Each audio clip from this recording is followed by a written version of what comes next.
Judul Rahasia Memahami Gangguan Mental 5 Tips Praktis untuk Non-Psikiater. Apakah Anda sering berhadapan dengan individu yang mengalami gangguan mental tetapi merasa bingung cara menanganinya?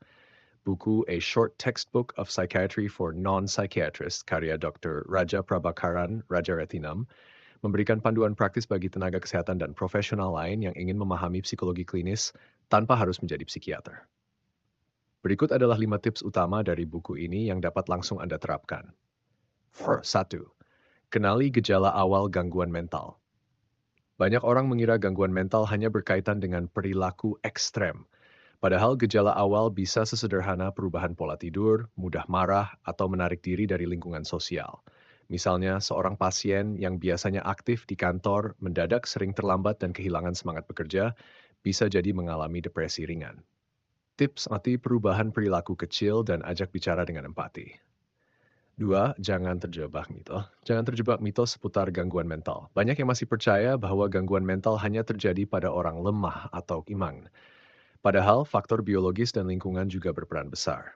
Contoh, seorang remaja yang mengalami kecemasan berlebihan mungkin memiliki riwayat keluarga dengan gangguan serupa, bukan sekadar terlalu manja. Edukasi diri dan orang lain tentang fakta gangguan mental agar bisa lebih objektif dalam menilai kondisi seseorang. 3. Komunikasi yang efektif dengan pasien. Berbicara dengan seseorang yang mengalami gangguan mental bukan hanya soal kata-kata, tapi juga intonasi dan bahasa tubuh. Hindari nada menghakimi atau menyudutkan. Contoh, jika seorang pasien merasa cemas dan mengatakan, "Saya takut kehilangan pekerjaan," jangan langsung menjawab, "Ah, itu cuma pikiran kamu saja." Sebaliknya, coba katakan, "Bisa ceritakan lebih lanjut apa yang membuat kamu merasa seperti itu?" Tips, gunakan pendekatan terbuka, dengarkan dengan penuh perhatian, dan jangan buru-buru memberikan solusi.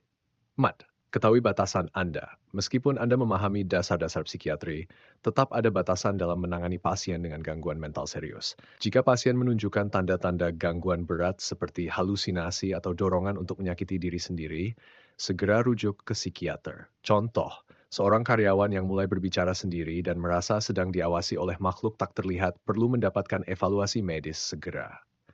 Tips, jangan mencoba menangani kasus berat sendirian. Kenali kapan harus meminta bantuan profesional. Lingkungan yang mendukung itu penting. Penderita gangguan mental akan lebih mudah pulih jika didukung oleh lingkungan yang positif. Hindari stigma dan perlakukan mereka dengan empati. Contoh, seorang kolega yang mengalami depresi bisa terbantu jika diberikan fleksibilitas kerja atau dukungan emosional dari rekan-rekannya. Tips, ciptakan lingkungan kerja atau sosial yang lebih inklusif dan suportif. Dengan memahami prinsip-prinsip dasar ini, Anda bisa lebih percaya diri dalam berinteraksi dengan individu yang mengalami gangguan mental.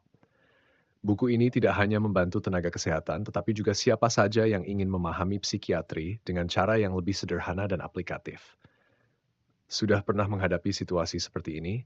Bagikan pengalaman Anda di kolom komentar.